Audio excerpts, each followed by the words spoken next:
Agora David contra Hariel. O sensei foi verificar se está tudo certo com a luva dele. Parece que está tudo ok.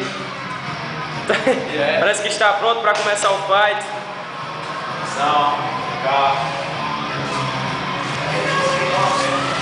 Parece que tem algo errado na luva de David.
De frente, aprenda a fazer esquiva.